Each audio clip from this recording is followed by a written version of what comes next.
여러분 안녕하십니까? 박상규입니다. 과거 중공군과 북한군의 행진가를 만들었고 6.25 전쟁 때는 북한군의 선전부장으로 서울까지 내려왔던 정율성의 기념공원을 광주광역시가 예산 48억 원을 투입해 조성하겠다고 나서자 국가보훈부가 사업의 전면 철회를 요구했습니다. 어떤 문제가 있는지 집중 분석해드리겠습니다.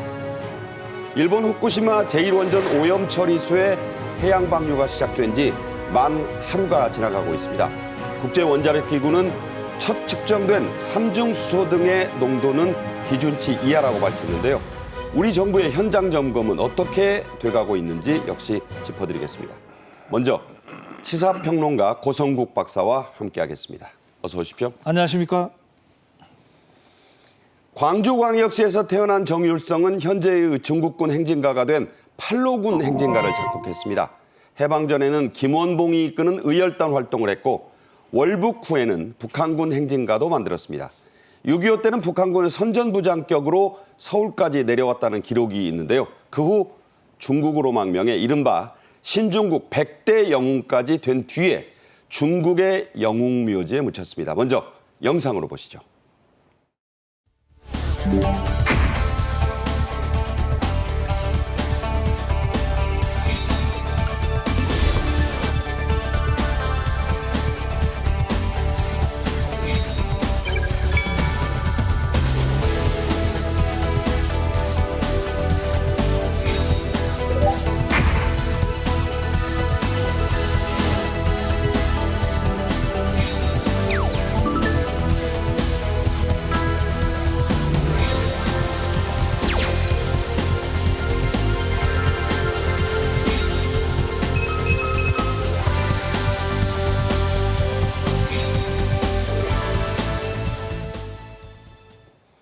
네, 국가보훈부의 박민식 장관, 독립유공자의 유복자이기도 하죠.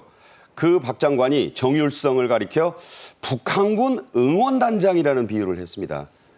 박사님께서도 동의하십니까? 네. 이 정율성 사태를 이해하려면요. 네.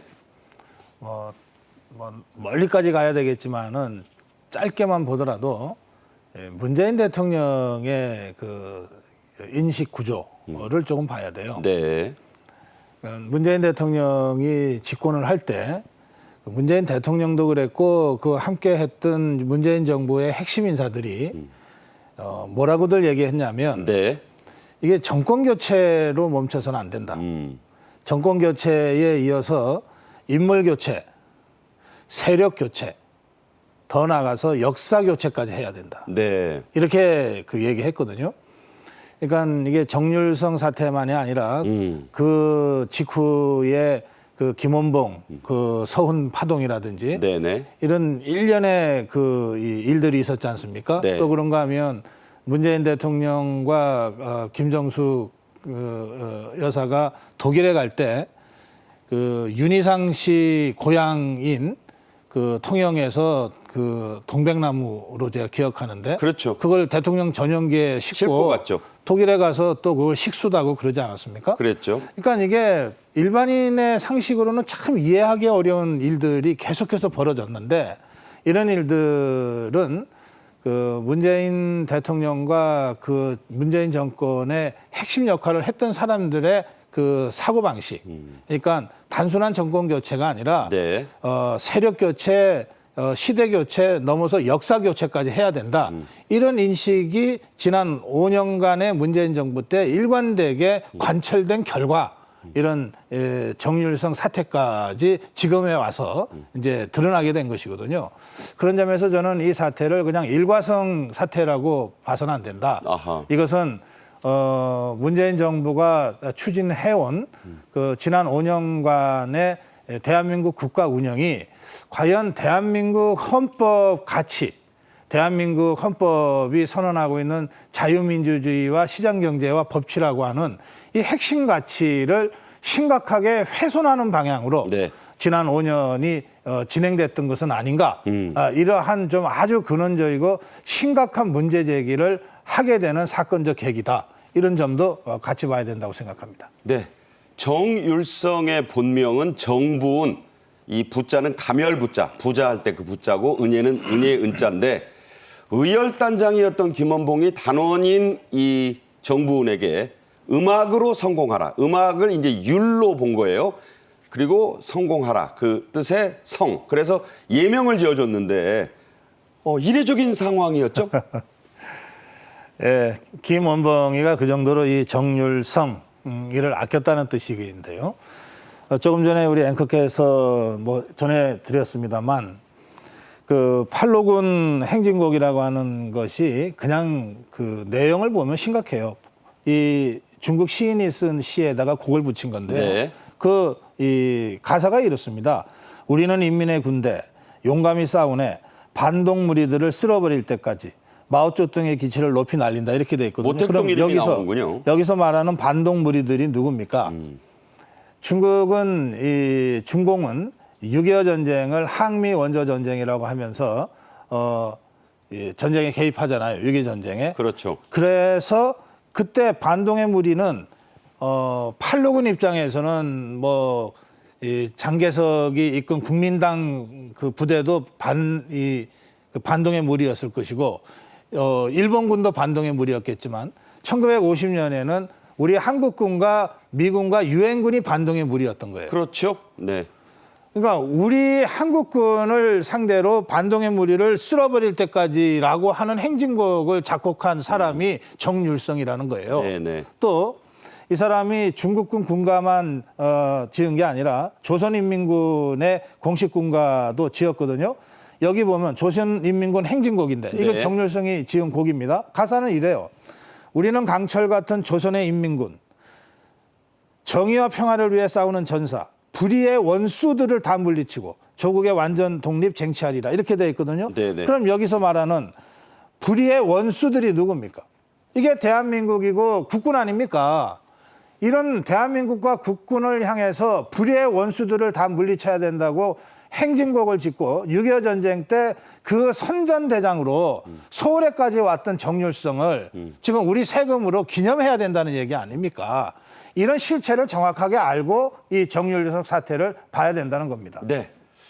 자, 김원봉이 계속 등장하는데 김원봉이 과거 의열단장 시절에 했던 육성을 직접 한번 들어보겠습니다. 조선 이용되는 조선민족 해방의 선봉대로서 천백만 자기의 동포를 환기해서 조선민족 해방을 쟁취하자는 것이요.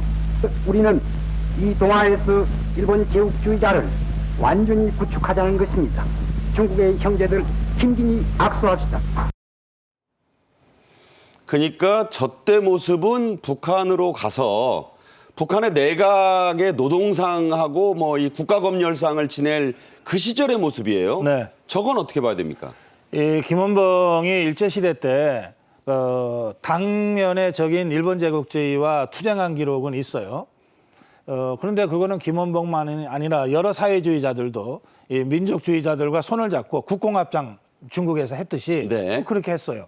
그런데 1945년에 해방된 이후에 김원봉은 대한민국을 선택하는 것이 아니라 김일성의 조선인민주의 공화국을 선택합니다. 얼북했죠. 그래서 자기 발로 북한에 갑니다. 네. 그래서 김일성의 아주 측근이 되는 거예요. 서열 3위 정도 되는. 그렇게 해서 무역상도 하고 검열상도 하는데 네네. 검열상은 말하자면 중앙정보부장 같은 걸 하는 겁니다. 국가검열상이니까. 예. 네. 그리고 난 다음에 6.25 전쟁 때는요. 그 병참을 책임져요. 그리고 북한군이 기습 남침을 해서 3일 만에 서울을 함락시키잖아요. 그러면 서울은 북한 입장에서는 점령지가 되잖아요. 점령지 사령관을 합니다. 평양 정령지의 병참사령관을 네, 한 거예요. 그러면 점령지 사령관이 했던 일이 뭘까요? 피난 가지 못하고 남아 있었던 군경 가족들 학살하는 거죠. 이른바 인민재판으로 북한이 지목한 반동으로 지목한 사람들 뭐 돌로 던져서 쳐 죽이고 했던 그런 것들을 지휘했던 사람인 거예요. 그래서 전범 중에 하나인 겁니다. 네네. 김일성이야 김원봉이는 6.25 전쟁의 전범들이에요. 그리고 우리 대한민국 국민들을 수많이 학살했던 원흉이거든요. 이런 사람을 독립운동가로 서운하겠다고 문재인 정부가 추진했던 것 아닙니까? 네네. 자, 그런 와중에 이 정율성 사태가 나왔어요. 그래서 광주광역시의 강기정 시장이 이제 그 단초를 여는데 정율성을 한중 우호 교류의 상징적 인물이라 판단한다. 그래서 예산 48억 원을 투입해 올해 말까지 기념공원을 광주광역시 동구 불로동 일대에 조성해서 그 끝내겠다는 방침을 밝히면서 시작을 했는데, 자, 이건 어떻게 봐야 됩니까? 이게요, 그 문재인 정부의 대북 정책과 대중 정책의 연장선에서 이걸 봐야 해석이 돼요. 정률성을 이 국가 그 유공자로 서운하겠다는 추진을 문재인 정부가 하거든요. 네. 그때가 언제냐면 정권을 잡아서 문재인 정부가 들어선 그 해 2017년 12월에 문재인 대통령이 중국을 방문합니다. 가죠. 방문한 그 일정 중에 베이징대에서의 연설이 있어요. 있죠. 베이징대 연설에 보면 정률성 이름이 나옵니다. 네. 그 좀 당시 이따 얘기할 문재인 겁니다. 대통령이 예. 대한민국 광주에 가면 정률성로라고 하는 길이 있다. 거리가 있다. 예, 거리가 있다. 그러면서 이 중국 인민 팔로군의 행진곡을 작곡했던 그 정률성이 바로 광주 사람이다. 네. 이런 식으로 얘기하면서 정률성이라는 자를 매개로 중국과 대한민국이 깊은 우호 관계를 맺을 수 있다는 취지의 연설을 먼저 합니다. 예. 그리고 난 다음에 돌아와서 이 정률성을 국가유공자 서운을 추진해요. 그 당시 문재인 청와대에서 직접 이 관심을 가지고 합니다. 그런데 그 서운 절차라는 게 있잖아요. 당시에 보훈처에서 심의에 바로 착수했어요. 그런데 거부됐어요. 왜 거부됐냐? 독립운동한 기록이 하나도 없거든. 불분명하다 이런. 예, 거죠. 불분명하다는 거니까 청와대 지시가 있었는데도 보훈처가 이 사람은 독립운동가로 서운하기에는 독립운동의 한 구체적 행적이 없다는 거 아닙니까? 팩트가 없다. 실제로 이 사람은 1914년생이고 25살 되던 1939년에 중국 공산당에 입당합니다. 25살에. 그리고 나서 중국군에서 작곡하고 중국군에서 활동을 하는 거예요. 이제 그때 팔로군 행진가를 작곡한 거죠. 아니, 독립운동한 흔적이 있을 수가 없죠. 그런 사람을 독립운동가로 서운하겠다고 달려들었던 겁니다. 그러니까 문재인 정권 하에 보훈처에서도 부적절하다고 거부됐던 거예요. 네. 예, 그랬던 사람을 한중 우호의 상징처럼 이걸 만들었던 것이 6년 전이거든요. 그러니까 강기정 시장이 이미 6년 전에 시작을 해서 예산이 거의 다 투입됐으니 지금은 물릴 수 없다 그러는데, 아니, 잘못된 길은, 잘못된 집은 지금 완공이 됐더라도 부수고 다시 지어야 되는 거 아니에요? 이 국민들, 광주 시민들에 의해서 직선 선출된 강기정 시장이 시작한 일은 아니에요. 네. 그 전에 이용섭 시장이 했거나 그렇죠. 문재인 정부에서 했던 일이긴 하나, 지금이라도 이것이 명백하게 잘못된 것이고 국민의 감정과 눈높이에 전혀 맞지 않는다 그러면 그동안에 했었던 이 사업의 잘못을 국민들한테 용서를 구하고 최소한 이걸 빨리 없애겠다든지 원점으로 돌리겠다고 해야 맞지. 이미 예산 집행 다 됐으니까 지금은 되돌릴 수 없다. 이게 무슨 말입니까 도대체? 네.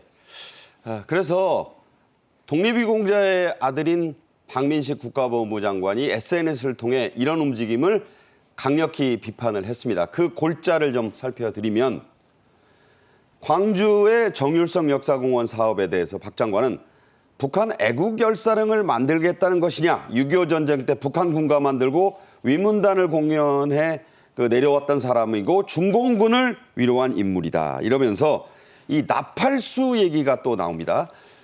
이 박 장관 계속해서 보면, 자, 광주시가 6.25 남침에 나팔을 불던 정율성에게 기념공원을 바치냐, 이런 이제 문제 제기를 했거든요. 어떻게 보세요? 그러니까요. 이 국가보훈부 장관으로서는 너무나 당연한 문제 제기를 한 겁니다. 그리고 저는 이게 무슨 보훈부 장관과 광주시장 간에 무슨 논쟁으로 된다는 것 자체가 좀 이게 이해가 잘 안 돼요.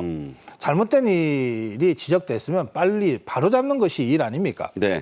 이게 그 정률성 사태가 아까 일어난 배경에 대해서 제가 설명을 드렸는데, 이 국가유공자로 서운하려다가 문재인 정부의 보훈처의 반대로 이게 무산됐습니다. 그럼 거기서 끝을 냈어야 되는데 끈질기게 이것을 다시 잡아가지고 전라남도 화순군에서는 그 이듬해인 2019년에 정률성 고향집 생가를 복원합니다. 거기에 이제 화순의 생가가 있다는 거죠. 예, 그게 12억 들어가요. 그럼 이건 우리 국민 세금 아닙니까? 합쳐서 60억이네요. 그리고 난 다음에 2020년에 지금 얘기하는 정률성 역사공원 조성 작업이 시작되는 거죠. 광주에 그거는. 예, 그건 광주에 동구에. 출생지라는 예, 이유죠. 그렇습니다. 그래서 지금 여기까지 왔어요. 그러니까 지금 문재인 정부는 뭐 윤석열 정부하고 그런 면에서 역사관도 다르고 철학도 다르고 다 다를 수 있습니다. 네네. 그래서 그렇게 추진했다 칩시다. 또 지금의 광주시가 강기정 시장 거 개인 건 아니잖아요. 네. 그리고 이 광주시가 조성하는 것이 10이라 하더라도 그 10위는 그럼 광주 시민들의 세금 아닙니까? 그러니까 지금이라도 국가보훈부 차원에서 이 문제를 제기했다면 원점에 돌아서 검토하는 것이 맞지, 이미 여기까지 다 됐으니까 돌릴 수 없다거나 이미 예산이 다 집행됐으니까 어쩔 수 없다거나 이런 차원으로 이게 반박하고 말장난하듯이 이런 것이 과연 국민 눈에 어떻게 비치겠습니까? 네. 자, 말씀하신 대로 강기정 광주광역시장도 SNS를 통해 박 장관의 발언을 이렇게 반박을 했습니다. 이미 진행된 사업이다 이런 얘기가 골자를 이루는데요. 광주는 정율성 선생을 영시하지도 폄훼하지도 않는다. 뛰어난 음악가로서의 업적 덕분에 많은 중국 관광객이 광주를 찾고 있다. 여기서 갑자기 유커 얘기가 나왔습니다. 지금 뭐 팬데믹 때문에 중국 단체 관광객들이 전혀 없었으니까 이제 다시 유커가 온다고 하는데, 지금 그 정률성로를 가보면 한 200m 정도 되는 거리인데 네. 거의 사람이 안 다니거든요. 예, 그런데 팬데믹으로 중국 단체 관광객이 또 사드 보복 때문에 중국 스스로가 단체 관광을 제한했잖아요. 그랬죠. 그 전에는 뭐 중국 단체 관광객들이 들어왔던 모양입니다. 자, 그런데 보십시오. 그러면 6.25 전쟁 때 그 중국 그 공산당 중공군 이 그 군가를 부르면서 우리 대한민국을 침략하고 대한민국 군인들을 향해서 총뿌리를 들이댔는데 그때 그들의 행진곡을 지어줬던 사람. 이런 사람이 중국 관광객 몇 명 끌 수 있다고 해서 여기다가 공원을 조성한다. 이 지금 강기정 시장이 유커 얘기를 하면서 이렇게 얘기하는 거거든요. 그러면 아니 차라리 김일성 공원을 짓지. 그건 좀 너무 나가신 거죠. 아니요. 그런 말이 실제로 지금 나오고 있어요. 네네. 그렇게 따지면 김일성 공원을 지으면 북한 사람들 전부 여기 와서 관광하고 돈 풀고 가겠네. 이게 발상 자체가 어떻게 이렇게 네. 천박할 수 있습니까? 네, 저는 네. 이거 천박하다고 봅니다. 국가의 정체성 문제를 유커라고 하는 단체 관광객이 떨어뜨리고 가는 돈 몇 푼과 바꿔도 된다는 얘기를 지금 광주 광역시장이 공개적으로 하고 있는 것 아닙니까? 네네. 자, 이런 논란에 광주광역시 출신인 연평도 사건의 전사자 고 서정우 화사의 어머니 교장 선생님이라고 하는데요. 이분도 강기정 광주시장에게 이 사업은 중단돼야 한다라면서 SNS로 장문의 글을 보냈다고 합니다. 그중에 한 대목 소개하면 호국 용자에게는 무관심하면서 북한과 중국의 공산 세력 도운 인물을 기념한다고요? 보훈 가족을 피눈물 나게 하는 사업을 중단해 주세요 하니 강기정 광주시장 한참 뒤에 이미 진행 중인 사업입니다. 중단이 어려운 점을 양해해 주세요 하고 또 답변이 와서 또 뭐라고 또 조목조목 반박을 했더니 아예 답이 없었다. 자, 어떻게 보십니까? 네, 이 김오복 여사가 저렇게 카톡으로 문자를 보냈어요. 그런데 진행 중이라 중단 없다. 이 답변이 이게 과연 제대로 된 답변입니까? 네. 저기서 우리 김오복 여사께서 이게 37년간 교직 생활을 하신 분이에요. 그렇죠. 예, 고 서정우 화사의 어머니신데 이분이 하신 말씀 중에 보면 기념해야 될 호남의 독립유공자나 영웅들이 얼마나 많은데 8대 의병장도 있고 많죠. 그렇습니다. 네. 또 전남에서 7개 시도의 고등학교 학생들이 6.25 전쟁 때 학도병으로 다 지원을 해서 학도병만으로 유일하게 대대를 만들었던 곳이 호남입니다. 400명 가까운 대대가 나왔고 그런 곳이거든요. 그중에 그러면 92분이 예, 순국했죠. 순국했어요. 순직했습니다. 자, 그런데 정말 좀 기가 막힌 것은 말이죠. 이분들 호남의 학도병들의 그 추모 행사가 있어요. 1년에 한 번씩 있습니다. 그 비 하나 있고 네. 추모비가 있고 그 앞에서 추모 행사가 있는데 300만 원인가? 예, 거기에 1년에 지원되는 예산 300만 원입니다. 그게 전부죠. 그런데 정률성 기념공원에 48억. 이걸 어느 누가 대한민국 국민이라면 어느 누가 이런 상황을 이해할 만하다고 넘어갈 수 있냐고요. 이건 김호복 여사의 정말 처절한 그 울부짖음이고 이것은 개인의 울부짖음이 아니에요. 이 대한민국을 건국에서 6.25 전쟁의 그 국난 속에서 이겨내면서 여기까지 온 대한민국 국민이라면 누구나 다 갖게 되는 의문이고 분노고 이런 것이거든요. 네. 그러니까 이 부분에 대해서 저는 이 사업의 원전 재검토를 지금이라도 빨리 착수해야 된다. 저 강기정 시장한테 정말 적극적으로 제가 권하고 싶고요. 또 이게 시에서 한다고 해서 이게 무슨 도로 이름이나 무슨 기념공원 같은 것은 시 차원에서 이름 짓고 할 수 있는 일도 아니에요. 네네. 네, 그러니까 이건 중앙정부가 어떻게든 전체적으로 흐름을 만들어가야 되는 사업이기 때문에 지금 고집 부릴 상황이 아니다. 그 말씀을 제가 다시 한번 드립니다. 네. 호남 대안 포럼이라고 있습니다. 호남의 지식인들이 상당수 소속돼 있는 그 단체인데요. 이 정율성 기념공원 조성은 5.18 민주화 운동에 대한 먹칠이다. 이런 비판을 하면서 역시 전면 철회를 주장했습니다. 예. 이건 어떻게 보세요? 그 5.18에 대해서는 이제 여러 이야기들이 있을 수 있는데 적어도 정확한 팩트 중에 하나는 5.18을 민주화 운동이고 민주회복 운동이라고 본 분들은 혹시 5.18을 북한이 악용하지 않을까라고 네. 하는 것을 당시 5.18 상황에서도 그것을 경계했어요. 그래서 북한은 이거 이용하면 안 된다 이런 구호까지 했거든요. 네네. 그러니까 그런 5.18을 민주주의 정신이라는 관점에서 추모하고 그것을 전 국민, 광주만의 5.18이 아니라 네. 민주주의, 자유민주주의를 신념으로 받아들이고 있는 전 국민의 5.18이 돼야 된다고 생각하는 호남의 지식인들이 있습니다. 이분들의 입장에서는 정율성 같은 자를 생가를 만들고 거리 이름을 붙이고 그것도 모자라서 기념공원까지 국민 세금으로 한다는 것은 5.18 민주운동을 한 영령들에 대한 모독이기도 하다. 이렇게 보는 거예요. 네네. 그 점에서 저는 이것이 무슨 좌우의 문제도 이미 아니다. 뭐 야당, 여당의 문제, 뭐 보수 진보의 문제가 이미 아니다. 이것은 대한민국 정체성과 관련된 그런 문제이기 때문에 아주 근원적인 고민이 필요하다고 말씀드리는 겁니다. 네. 아까 고평론가가 지적하셨던 2017년으로 한번 돌아가 보겠습니다. 2017년 12월 중국을 방문했던 문재인 전 대통령 얘기인데요. 베이징 대학교, 중국 최고 대학교 연설에서 이런 말을 했습니다. 광주에 조성돼 있는 정율성로는 자랑스러운 그런 그 우리의 유적 중에 하나다. 자, 이때 나온 얘기. 그리고 문재인 대통령은 당시 대통령이 그런 발언을 하고 돌아와서 국가유공자 서훈이 이제 추진을 네. 지시했는데도 안 된 그 예. 내막을 아까 설명해 주셨잖아요. 예. 그거는 정율성이라는 사람의 어떤 예. 그 유공이 네. 드러나지 않았기 때문인 거잖아요. 그렇습니다. 그러니까 대통령이 베이징에서 그렇게 구체적으로 정율성이라는 이름을 얘기하고 그리고 오자마자 독립유공자로 국가유공자로 서운하라고 하는 청와대 방침이 전달이 됐어요. 그게 문재인 정부가 들어선 지 1년도 안 되는 시점이잖아요. 그러면 그 상황에서 국가보훈처가 지금은 처죠. 그 당시에는 네. 처가 어떻게 감히 그 지시를 거부할 수 있겠어요. 네. 그러니까 어떻게든 그 대통령 문재인 대통령의 지시에 맞춰서 국가유공자로 서운하려고 백방으로 노력했을 겁니다.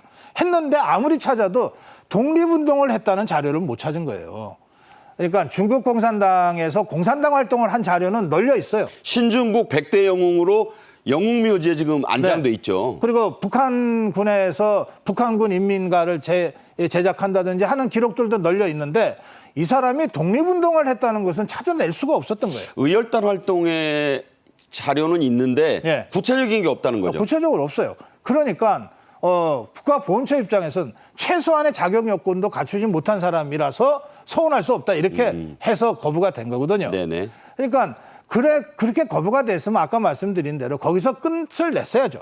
그런데 거기에 미련을 가지고 그 다음 해에 생가복원을 하고 그리고 그 다음 해인 2020년에는 공원 묘역 공원 조성으로 예산을 그때 따낸 거예요. 네. 따내서 이거는 문재인 정부가 추진하게 된 거죠. 예, 그렇게 해서 여기까지 와놓고 이제 와서 문제가 되니까 이건 뭐 이미 다 끝난 사업인데 이제 와서 되돌릴 수 없다. 이게 말이 되냐 말이에요.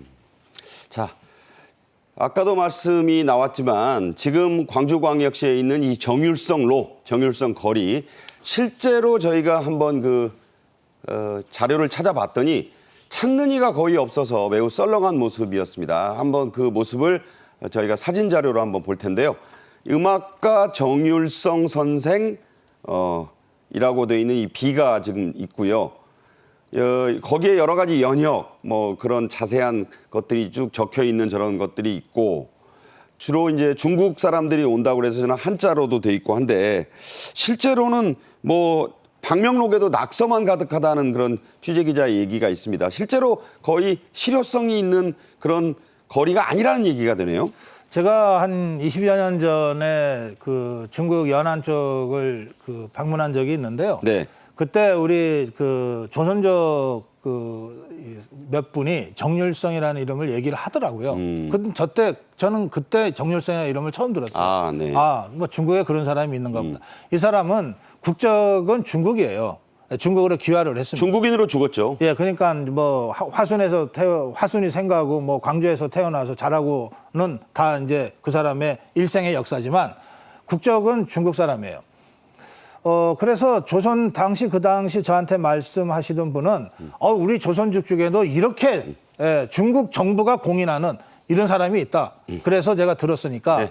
지금 저 거리를 뭐 공원을 다시 조성하면 중국 단체 관광객들은 뭐 공안의 지시에 의해서든 어쨌든 사람들 데리고 올지 몰라요. 저는 이렇게 해서 중국 단체 관광객들이 중국 공산당 이 선전에 지대한 역할을 한 사람을 찾는 것 자체가 대한민국 입장에서 이게 부끄럽고 창피한 일이 될 수 있다. 오히려 전 그런 생각까지 지금 드니까 이거 유커들이 갖고는 돈 몇 푼으로 바꿔치기 할 그런 사안은 아니라는 겁니다. 네. 자, 그래서 행정안전부 감사관실이 광주광역시에 대해 정율성 기념공원 사업과 관련된 자료 제출을 좀 해달라 이런 요청을 하면서 통영과 지금 밀양도 이런 유사 사태 때문에 같이 도마에 지금 오르고 있어요. 지금 강기정 시장이 그러면 정율성 기념공원을 여기서 중단하라면 그러면 밀양에 있는 김원봉 의열 기념공원 그리고 통영에 있는 윤희상 기념공원 이거 그러면 이미 다 10여 년 전에 완성이 된 건데 그럼 이것도 지금 없애라는 얘기냐 이렇게 네. 지금 걸고 나왔는데 저는 지금이라도 없애야 된다고 생각합니다. 그렇지 않습니까? 윤희상이라는 사람은 끝까지 대한민국의 품을 거부해서 끝내 돌아오지 못한 사람입니다. 죽을 때까지 자신의 신념을 고집하면서 대한민국으로 오질 않았어요. 이런 사람의 이 기념을 하기 위해서 100억 넘는 예산을 썼어요. 국제음악제도 열고요. 네, 이미 쓴 것을 어떻게 할 수는 없지만 앞으로 쓸 필요는 없잖아요. 또 김원봉은 그 논란 때문에 이 사람도 문재인 정부에서 서운 추진하다가 결국은 문재인 정부의 국가보훈처가 이 사람 자격이 없습니다. 도저히 해줄 수가 없었던 거부됐던 거죠. 사람 아닙니까? 네네. 이런 사람이 국가기념공원을 150억 예산을 들여서 문재인 정부 때 만들어 놓은 거란 말이에요. 이거 저 없애야 된다고 생각해요. 저는 그런 점에서 진짜 이제야말로 문재인 정부가 추진한 역사 전환이 아니라 대한민국 역사를 바로 세우는 새로운 역사 세우기를 우리 윤석열 정부에서 원칙적으로 강력하게 추진해야 된다고 생각합니다. 네, 고성국 시사평론가와는 여기서 말씀을 줄이겠습니다. 잘 들었습니다. 고맙습니다. 이어서 다음 주제입니다. 일본이 후쿠시마 제1원전에서 오염 처리수의 해양 방류를 시작한 지 만 하루가 이제 지나고 있습니다. 가장 우려했던 삼중수소 등의 농도 6가지는 모두 국제기준치 이하로 측정이 됐는데요. 먼저 영상으로 보시죠.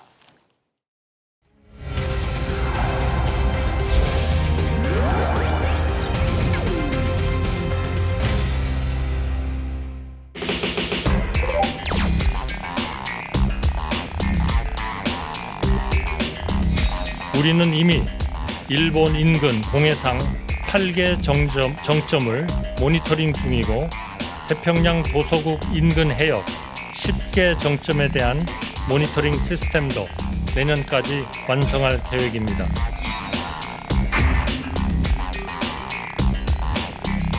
이런 선동과 가짜뉴스는 어업인들의 생계를 위협할 뿐만 아니라 국가의 신뢰와 올바른 국민 건강권을 해치는 행위입니다.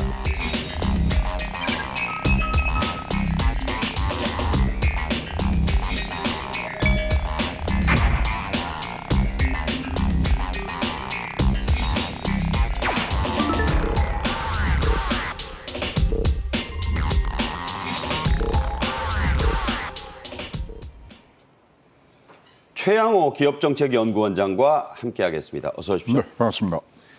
1시 3분부터 그렇죠. 이게 어제 네. 그러니까 24일 방류가 시작됐으니까 네네. 이제 오늘 1시 3분이 넘으면 24시간이 24시간 지나는 거고 네. 이제 시간이 착착 가고 있습니다. 네네. 지금까지 얼마나 지금 방류된 건가요? 그러니까 이제 하루에 할 수 있는 게 지금 460톤에서 500톤인데 어저께 1시부터 했기 때문에 반나절만 지금 흘린 부분들이고요. 200톤에서 210톤 정도를 지금 방출한 지금 상황입니다. 현재 24일부터 17일간 총 7,800만 톤을 지금 방출하게 돼 있고요. 7,800톤이겠죠. 예, 7,800톤을 하고 그리고 이제 좀 9월 달부터 내년 3월까지는 4차례 걸려서 한 3만 톤 정도를 지금 흘리면서 지금 계속적으로 뭐 흘리는 것보다는 모니터링하고 분석하고 지금 여러 가지 지금 이 안정성에 대해서 굉장히 3중, 4중의 지금 장치를 통해서 지금 안정성 검사를 하고 있는 중입니다. 네. 정확히는 이제 바닷물과 희석을 하고 그 이전에 알프스 장치를 통해서 핵종을 제거하는 그런 과정을 거치고 있습니다. 앞으로 매일 약 460톤씩 배출해서 내년 3월까지 2024년 3월까지 전체 보관량의 2.3%를 내보낸다는 계획이니까 이거 다 배출하려면 한 30년 넘게 걸린다죠? 네, 그렇습니다. 30년 이상 걸릴 수도 있고요. 그러나 이제 제일 중요한 거는 자, 조금이라도 이것이 이상이 있으면 바로 차단이 된다는 게 지금 우리가 포인트로 꼭 알고 계셔야 되고요.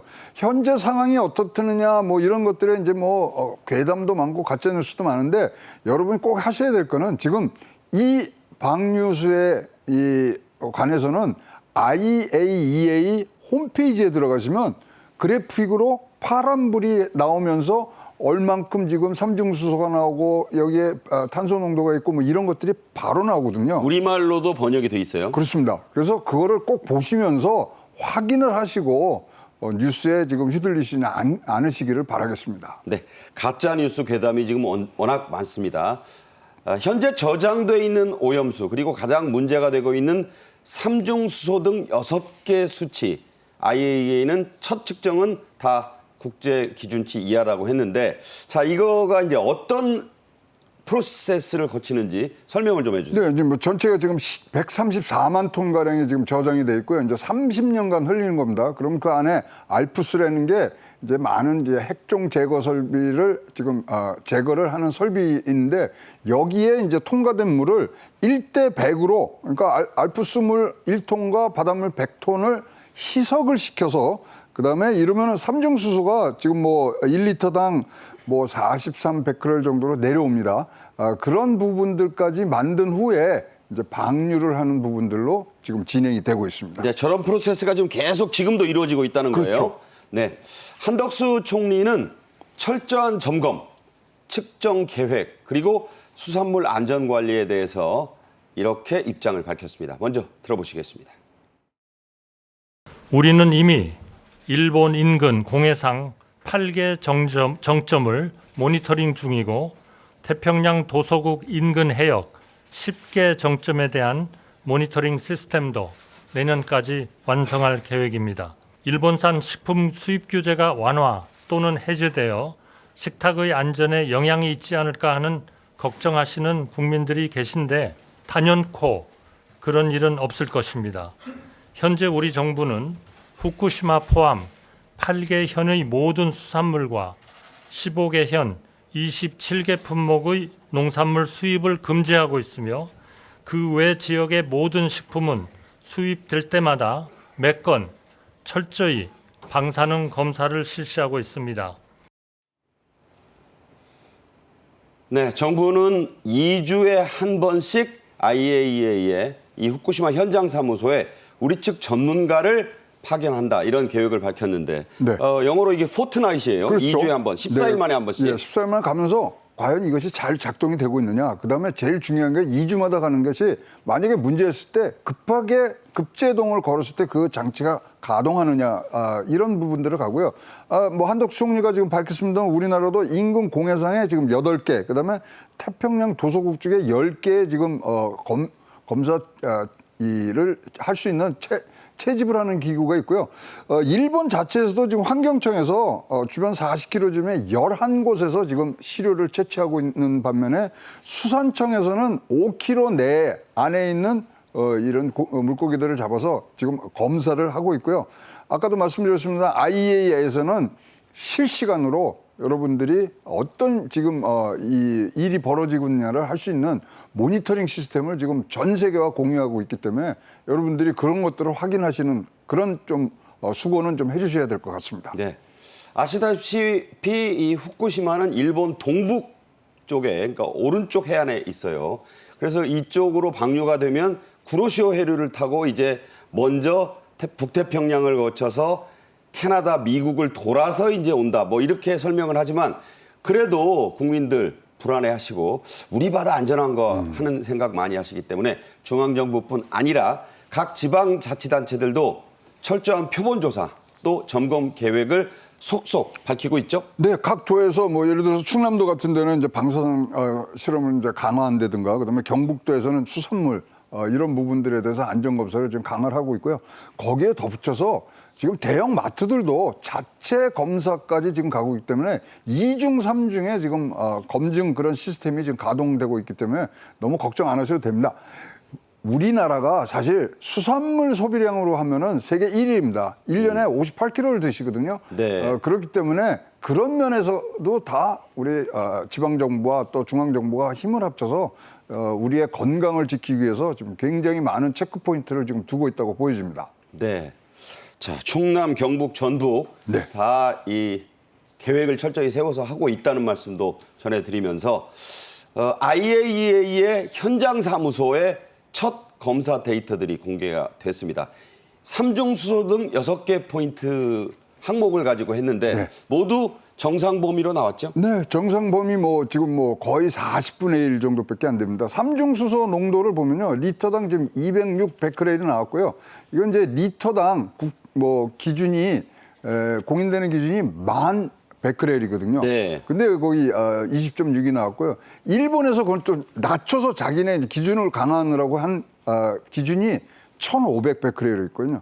그거조차도 지금 굉장히 그러니까 30분의 1로. 그거에 비하면 20베크렐이면 네. 거의 뭐 무시할 수준이에요. 그렇습니다. 지금 뭐 삼중수소가 지금 자연에만 연간 220조 베크렐이 쌓이는 부분들이거든요. 그래서 이건 뭐 가정입니다만은 그 정류수가 나오는 거를 2리터씩 365일을 드시잖아요. 그러면 몸속에 쌓이는 삼중수소의 지금 양은 청정 전복 한 마리 먹는 거하고 같다는 얘기거든요. 네. 그렇기 때문에 우리가 뭐 안심하라고 여러분들에게 강요를 드리는 건 아니지만 체크가 지금 되고 있기 때문에 괴담에는 속지 마시라는 그런 말씀을 드리고 싶습니다. 네.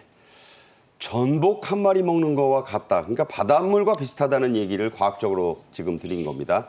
한덕수 국무총리는 가짜 뉴스들 또 괴담들이 아니라 과학을 믿어달라고 거듭 강조했습니다. 역시 직접 들어보시죠. 지금 우리 국민을 가장 크게 위협하는 것은 과학에 근거하지 않은 가짜 뉴스와 정치적 이득을 위한 허위 선동입니다. 이런 선동과 가짜 뉴스는 어민들의 생계를 위협할 뿐만 아니라 국가의 신뢰와 올바른 국민 건강권을 해치는 행위입니다. 정부는 오로지 국익과 국민의 안전을 생각하며 나아가고 있습니다. 네. 실제로 저희가 한번 조사를 한 결과를 보도된 걸 봤습니다. 그랬더니 전반적인 수산물에 대한 소비에는 별다른 변화가 없었어요. 괴담과 가짜뉴스가 가장 많았던 게 이 우럭, 무슨 세슘 우럭이다 이런 일각의 주장이 많았던 것. 또 멍게는 뭐 우라늄 멍게다 뭐 이런 얘기 나왔었는데 여기에만 영향이 다소 나타났다죠? 그렇죠. 다소 나타났는데 이제 우럭 같은 경우는 사실 이제 일본 측에서 잡은 우럭인데 조금 뭐 과다하게 나온 부분들인데요. 우리나라까지 올라오면 우럭이 1,000kg를 유영을 해서 와야 되는 거거든요.